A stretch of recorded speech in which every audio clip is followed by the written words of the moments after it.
Hey everyone, it's Chris, MTGO's Rec Start, and this is a surprise fifth part to the series. Right as I was wrapping up all my other recordings, I've been hoping to receive links for Romellos' replays with his Humans deck, and I got them right as I was wrapping up the other ones, and I wanted to make sure that I covered those because although he's played a lot of this, and this is not a deck that's like never been seen before, but it is the kind of thing that I haven't really featured in my article series, and because it's present at any of the regular events, I felt it was worth covering.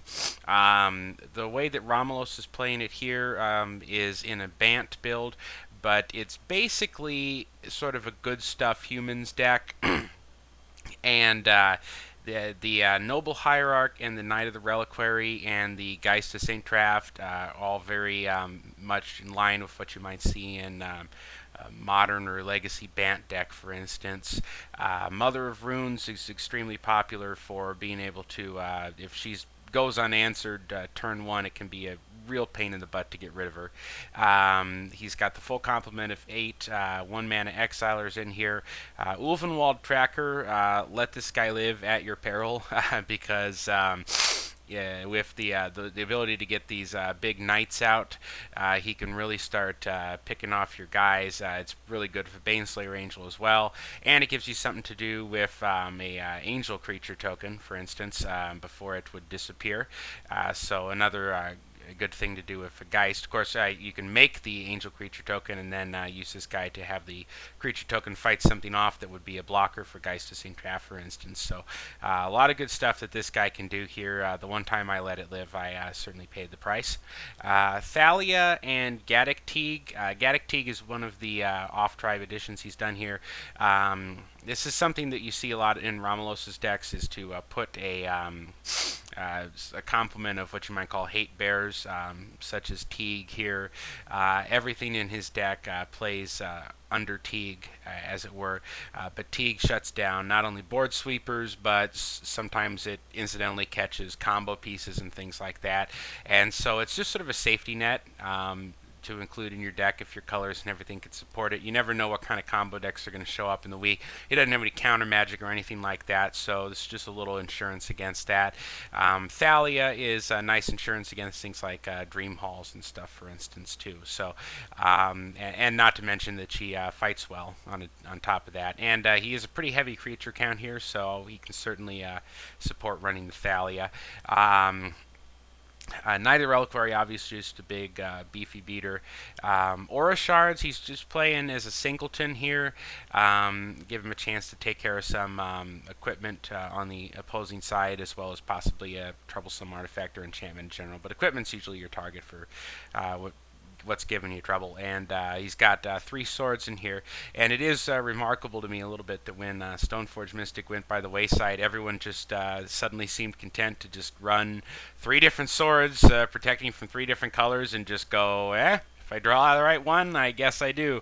I don't know, it's kind of a weird thing that we've all just sort of moved into, but there it is.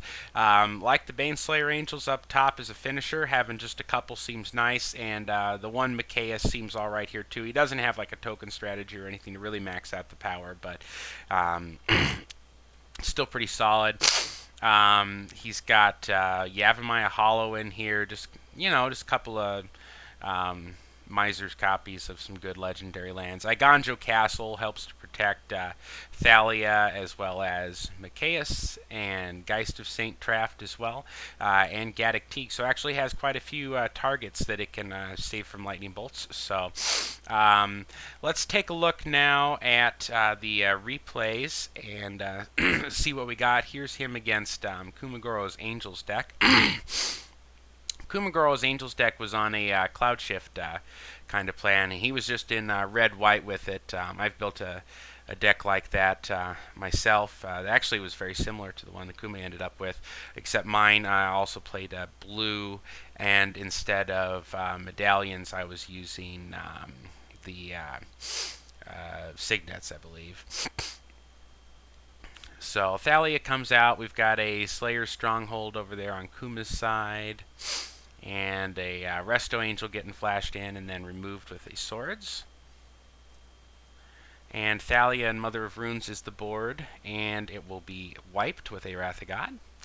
And there's Teague, one turn too late.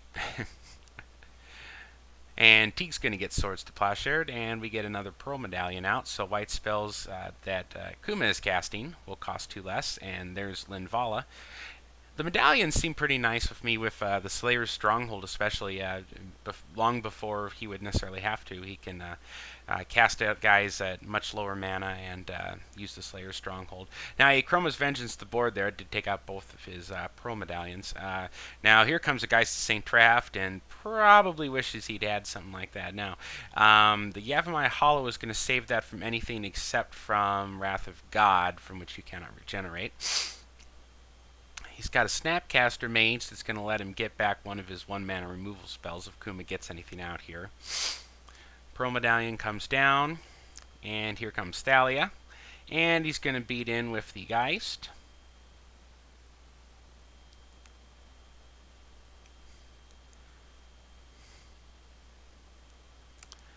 And here comes a Karmic Guide. And Snapcaster is going to take out the Karmic Guide. And that's going to be a good game there. So let's see, the next matchup here we have is against Chamail. And first hand is mulliganed, and it looks like he's kept a 1-lander. Nope, he went to... Yes, he kept the 1-lander with double Mom in it. And Chamail is on a dredge deck, so he went on the draw and discarded a Golgari Thug there. Now he's going to dredge into, looks like a Bridge from Below. We've got a Noble Hierarch helping out there on the mana. He top-decked that land. That looks good shape. So another dredge here. I see a Dread Return in there for Chamail. The low resolution here not helping. Let's see. Chamail really just doing his own thing over there until he gets to what he needs. So definitely some fast pressure coming on here. Okay, now we got some Nether Shadows in there. Icarid, it looks like. So we're going to be bringing back 3 Nether Shadows and as many Icarids as he wants to exile black creatures for. And he will exile one of the Icarids to bring back the other. And Icarid goes away, and he'll take a zombie off the Bridge from Below. Another land coming in for Romellos. He must have changed his art template. I don't know how he has the cube art for the dual lands, because I don't think you can actually buy those. Nether Shadow's going away. Bridge from Below giving him zombies. Here comes another Icarid. And it looks like that dredge hit some Street Wraiths. Team's coming in. And the Mom Chump to get rid of Bridge from Below. And now we've got a Baneslayer. The Tracker's going to attack with Exalted. That's going to do 2 points of damage. We're all tied up at 12. We've got a Sword of War and Peace, not doing a heck of a lot on that Thalia over there. Now, the problem, of course, that Chamail has is that Thalia is going to prevent him from doing Dread Return, because he is playing Manaless Dredge, and so he's not going to be able to pay that 1 mana. But he can certainly make a lot of guys clog the board. That said, none of them fly, so here comes Baneslayer Angel.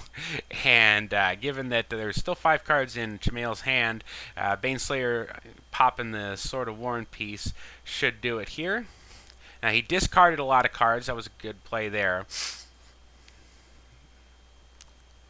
And so Baneslayer did not quite kill him, but back at 30 there, pretty safe. So the Dread Return being shut down by Thalia was definitely key there. And now we're going to take a look at a game against GR1F, I don't even know how to say it, playing Elementals. He's played that before. Probably a Elemental style. Noble Hierarch gets incinerated. Here comes another Noble Hierarch and a Mom. And Mom gets incinerated. Mom is kill on sight. Let's see, another Mom might come out here. And a Thalia. And let's see if Griff has removal for the other Mom. And looks like he does not, so that should quickly take over the game here. Now, some of these elementals and stuff might have trample. Now, getting protection from a creature does not protect you personally from the trample damage if you do the whole block and tap thing. So, Curse of the Pierced Heart, some kind of an odd choice there. Here comes the Knight of the Reliquary, and an Exalted Thalia is going to beat in for 3. Puts Griff down to 13. And we've got an Elemental Hound here, Hound of Grizzlebrand. He's got Undying, but a couple Swords to Plowshares in Romelos' hand. Going to take care of that pretty easy, and he can't beat the Baneslayer. So, anyways, gives you a quick idea of what Romelos' deck style is capable of. Very good quick aggression with the mana acceleration from the Hierarchs, great finishers, creatures that can just single-handedly take over a game. You don't have to overextend that much when you've got threats like Geist of St. Traft, Knight of the Reliquary. And then, you know, the disruption that keeps him in the game, things like Thalia and Gaddock Teague, both that can lock out something like a Dread Return, for instance, or any of these combo stuff. So that's why the deck is very successful in general, and why you see it. He came in at the top of the X1s this past week, and Romelos, one of the better players in the tournament, and I'd never really featured him before, so I wanted to make sure I talked about the deck. So anyways, thank you so much for joining me. That is the last part of this week's show and tell, and I will see you all next week.